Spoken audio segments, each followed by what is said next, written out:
네, 7시 13분입니다. 참 어느 해보다도 다사다난했다. 2015년 전무입니다. 세계 국제금융시장 정책 변화가 있었고 경제 문제가 이렇게 많이 발생했던 해는 없었던 것처럼 기억이 됩니다. 올 한 해 세계경제 국제금융시장을 돌아보겠습니다. 한국경제신문의 한상춘 논설위원입니다. 안녕하십니까? 네, 안녕하십니까? 네, 정말로 다사다난이란 말이 맞는 한 해였던 것 같은데 세계 경제가 어떻게 움직였습니까? 이 표현이 적당할지 모르겠습니다는 용두삼이다, 성장률적인 측면에서. 네. 그래서 그 연초에는 세계 경제 성장이 한 4%대까지 예상됐었거든요. 네, 네. 그래서 좀 비교적 좀 낙관적으로 이렇게 예측됐습니다는 결국 1년이 지난 현 시점에서 보면 세계 경제 성장이 3% 내외로 이렇게 떨어지고 있는데요. 네. 매 분기마다 IMF 같은 이런 그 현에서 성장률 발표할 때 하향 수정됐다 이렇게 보여졌습니다. 네. 또 한 가지 그 경제 권역별로도 많은 그 변화가 있었는데요. 네, 네. 선진국은 사실 그 그럭저럭 성장률을 유지했습니다. 네. 그러나 그 신흥국 같은 경우에는 원재 가격이 많이 떨어지면서 결국 이제 신흥국으로 넘어왔던 그 경제 주도권이 다시 그 선진국으로 물려졌던, 네. 되물려졌던 이런 것도 세계 경제 입장에서는 굉장히 큰 구조 변화가 아닌가 이렇게 보고 있습니다. 네. 지금 말씀드리면서 아침에 들은 뉴스 중에 사우디아라비아의 그 재정이 상당히 힘들다는 뉴스를 들었거든요. 유가 하락 등 이런 걸로. 그 경제 블록마다 달라졌다는 말씀을 들으면서 미국 경제에 관심이 쏠렸던 거 아닙니까? 금리니 뭐 여러 가지에서. 예, 올해 그 사실 세계 경제의 10대 뉴스를 꼽으라면 단연 첫 번째가 오는 것이 지금 말씀대로 미국이 7년 만에 그 금리를 올렸던 이 사실이 아닌가 이렇게 보고 있습니다. 네. 그래서 올해 한 해 내내 이렇게 보면 아마 많은 그 뉴스를 장식했던 것이 또 많은 그 빅데이터 분석하면 가장 많이 거론됐던 것이 미국의 금리가 언제 올리느냐, 네. 뭐 2월에 올리느냐, 9월에 올리느냐, 10월에 올리느냐, 네. 12월에 올리느냐 해서 많이 얘기됐습니다만 결국 12월에 올렸었는데요. 네. 지금도 세계가 하나가 된 입장에서 보면 미국의 중앙은행 역할이 굉장히 커졌거든요. 네. 그런 상태에서 지난 7년 동안 금리 내리고 돈 풀고 이런 것이 국제금융시장과 세계경제 커다란 트렌드였었는데요. 네.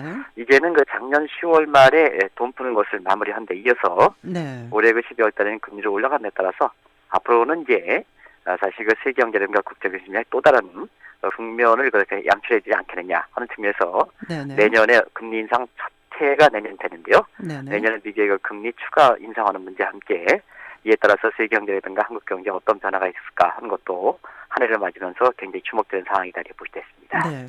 좀 일본 얘기하면 어제 있었던 한일 외무장관 회담, 위안부 그 회담 담판 그게 이제 화제고 관심이지만 사실은 일본 경제도 화제가 많았었죠. 예, 결국은 이제 일본의 아베 정부의 그 경제정책 골간이 아마 아베노미스다. 아베 네. 정부에 추진했던 경제정책을 합쳐서 아베노미스다 하는데요. 네네. 이게 추진한 지 올해가 한 횟수로 3년째를 맞고 있거든요. 네. 2012년 12월 달에 추진했으니까 사실상 만으로 보면 2년, 횟수로 3년이 되는데요.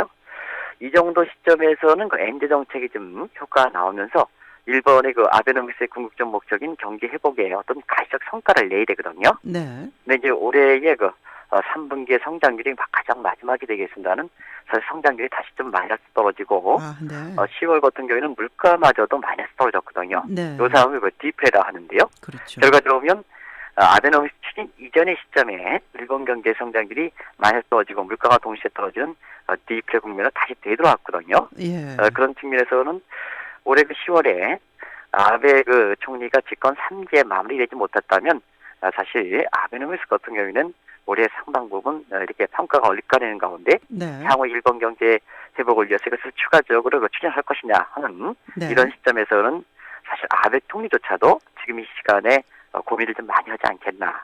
네. 국제적인 시각은 더 이상 아베노미스를 추진했던 일본 입장에서는 득보다는 실이 될 것이다 이런 평가들을 많이 내놓고 있다 이렇게 보겠습니다. 예. 그런데 이제 신흥국 중에서 우리 이제 가까운 중국 얘기를 안 할 수가 없는데 중국도 금리를 뭐 몇 차례 걸쳐서 내리고 경기가 둔화된 거 우리 경제에 특별한 부담이 아니겠습니까? 예, 중국 경제도 미국에 버금될 수 있는 이런 경제 그 대국으로 성장했기 때문에 네. 사실 그 세계 경제를 되돌아볼 때는 중국을 좀 빼놓지 않을 수가 없는데요. 네. 사실 그렇습니다. 한 네 가지 측면이 중국 경제에 올해 관심됐다를 볼 수 있습니다. 네. 하나는 그 성장률이 떨어진 점. 네. 그동안 그 7%는 유지해야 되지 않느냐 하는데 네. 네. 올해 그 3분기에 7% 밑으로 떨어졌거든요. 네. 그리고 중국의 주가가 좀 흔들림이 컸죠. 그렇죠. 그래서 올해 연초에 그 3,200가서 출발했던 것이 6월 12일 날 5,199까지 올라가다가 이것이 8월 달에는 2,800을 떨어지고 네. 최근은 다시 3,500 이렇게 해서 기복이 심했던 것도 세계 경제 입장이든가 우리 경제 입장에서는 굉장히 좀 이렇게 많은 그 변화를 초래했던 부분이고요. 네. 또 한 가지는 이달 그 25일 날 마침내 그 아시아 인프라 투자은행 세계 57개국이 참여하는 인프라 은행이 이렇게 그 설립됐죠. 네, AIIB. 그리고 네. 지난달 말에는 SDR 편입 문제 해서 중국이 마침내 위안화가 그 준비 통화로 됐던 것 이런 것이 중국의 올해 한 해를 되짚어 보면서 그 네. 내용 하나마다 이렇게 좀 말씀을 드려야겠는데요. 네. 전체적으로 그 정리하는 시간이라 이렇게 굵직굵직한 제목만 좀 말씀드리도록 하겠습니다. 예. 그런데 사실 또 유럽 얘기를 빼놓을 수가 없는 게 디프레션 우려가 가시화될 정도 아니었나. 그렉시트니 요새는 브렉시트 여러 가지 얘기가 나오는데 유럽 한 해 어땠습니까? 한마디로 실현의 한 해이지 않느냐 생각합니다. 아하, 네. 사실 경제 측면에서는 디프레 우려에서 벗어나지 못했고요. 네. 그 다음에 난민이라든가 네. 파리 테러 사건 세계를 그 장식했죠. 그렇죠. 아마 이 방송을 통해서도 이렇게 사실 그 전해주는 모습을 제가 인상 깊게 들었습니다는 네. 사실 파리 테러라든가 이런 문제가 이제 왔고요. 또 한 가지는 그 100년 역사를 갖고 있는 유럽 통합도 실현을 맞았죠. 네. 그래서 뭐 스코틀랜드의 분리독립, 그 다음에 스페인의 그 카탈리아의 분리독립 네, 네. 성공을 했었고요. 그 다음에 북부 이탈리아 문제, 네. 그리고 지금 말씀하신 대로 통합에서 회원국이 빠지는 영국 문제라든가 프랑스라든가 덴마크, 핀란드, 그리스 이렇게 회원국에 탈퇴하는 문제 이런 네. 문제가 겹쳐서 그 실현인데요. 그러다 보니까 성장률이 당초 유럽중앙은행이 매월 605억 유로씩 양적완화 정책을 추진했는데도 불구하고 성장률을 이렇게 끌어올리지 못하는 네. 그래서 내년도에는 성장률이 좀 떨어지지 않겠냐 이런 우울한 전망들이 나오고 있다고 볼 수 있습니다. 예. 그 루브라 가치요. 이제 러시아 얘기요. 이것도 심상치 않지 않습니까? 러시아 경제 상황도 뭐 그렇게 좋은 건 아니죠. 상당히 안 좋죠. 아, 네. 러시아 경제 같은 경우는 올해 초에 루브라가 달러당 80루블까지 폭락돼서 1998년에 제2의 그 러시아 사태가 발생되는 것이 아니야 이렇게 위기에 몰렸었는데요. 네. 이런 그 금융시장의 흔들림은 시간을 갖고 국민들한테 굉장히 부담을 작용합니다. 네. 그래서 국민들이 체감적으로 어떻게 경제를 고통을 당하는가 하는 것을 물가와 그 실업률로 이렇게 합쳐서 그리고 성장률과 합쳐서 경제 네. 고통지수라는 게 산출되는데요. 네네. 지금 러시아 경제 성장률이 3분기에 마이너스 4.1% 떨어지고요. 네네. 물가는 무려 15%가 올라갔습니다. 아, 그래요? 그래서 그 경제 성장률이 떨어진 가운데 물가가 올라가는 스태그플레이션의 전형적인 국가가 이렇게 되거든요. 아, 그러다 보니까 네. 또 실업률도 5.8% 되다 보니까 네.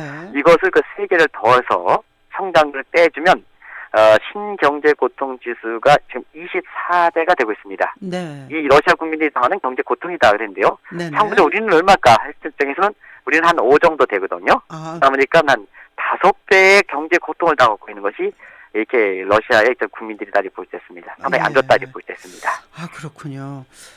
그런데 이제 그 인도가 좀 잘 나가는 것 같은 느낌이 있어요. 네. 그런가요? 인도 잘 나갑니다. 아, 네. 아마 인도와 브라질을 많이 비교하는데요. 네, 브라질. 많이 우리나라 정치권에서도 네. 굉장히 시사점을 많이 던져줄 거로 보이는데요. 네. 인도는 사실 세계에서 기업과 돈과 최고통수권자가 모두 몰려간다 이렇게 얘기하는데요. 네. 왜냐하면 개혁을 강조하고 그다음에 국민들 입장에서 경제정책을 추진했던 소위 모디노믹스가 네. 성공을 거뒀기 때문에 그렇다 볼 수 있습니다. 네. 그래서 가장 중요한 것이 부정부패 척결 네. 그다음에 공직에 있을수록 입법을 만들수록 네. 부정을 하지 않는 이런 모습이 세계에서 신뢰를 받으면서 네. 올해는 중개 성장률을 제치고 세계 경제에서 가장 높은 성장이 기록할 만큼 성장했다고 볼 수 있는데요. 알겠습니다. 반대로 그 브라질 같은 경우에는 네. 호주에 붙었던 게 부정부패 몰리면서 경제가 아주 안 좋았습니다. 예. 많은 시사점을 던져주는 게 아닌가 생각됩니다. 맞습니다. 시사점이 있습니다. 고맙습니다. 한국경제신문의 한상준 논설위원이었습니다. 고맙습니다.